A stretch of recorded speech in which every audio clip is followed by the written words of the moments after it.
Samahan nyo nga ako dahil itong araw nga yung first day ng paggawa ng aking hobby loads dito nga sa liko. Napapansin nyo nga nagpuputol nga siya. Recently nga may naipost nga ako at marami nga nag-comment doon kasi ang ganda talaga nun at low budget pa nga. Hindi pa nga nakakaalam dahil ang aking hobby talaga ay marunong nga gumawa.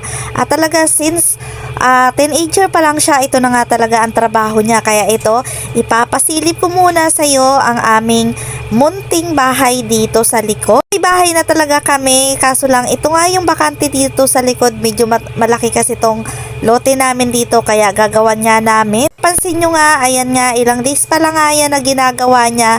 At hindi pa nga yan tuloy-tuloy dahil nga low budget pa nga tayo. Sa mga hindi nga nakakaalam, ang hobby loads ko nga lang tong gumagawa mag-isa, talagang as in mapapabilib nga kayo. Kung nga mismo ay napapawal sa sobrang niya nga ang bilis. Siya nga lang mag-isa nitong gumagawa and then siya nga lang nagpaplano nito kung ano nga ang gagawin. Sinisilip-silip ko rin kasi sabi niya engineer nga daw ako. Engineer na wala daw akong alam.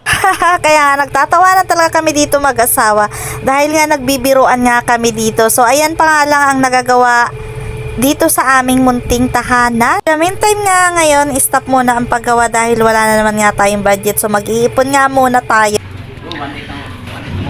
Siguro magtaka sila bakit ganyan ang bahay natin sa babaan. Dito nga pala sa baba mga mi ay hindi nga muna namin yan ipapagawa dahil paparkingan nga namin. So etong sa taas nga pala ay pwede matulugan ng aking mga anak dahil nga medyo ang lalaki na nga nila. So isi-separate na nga namin sila. So sa mga hindi nga pala nakakaalam, kung gusto nyo magpagawa, PM nyo nga lang kami. Yun lang, salamat sa panonood.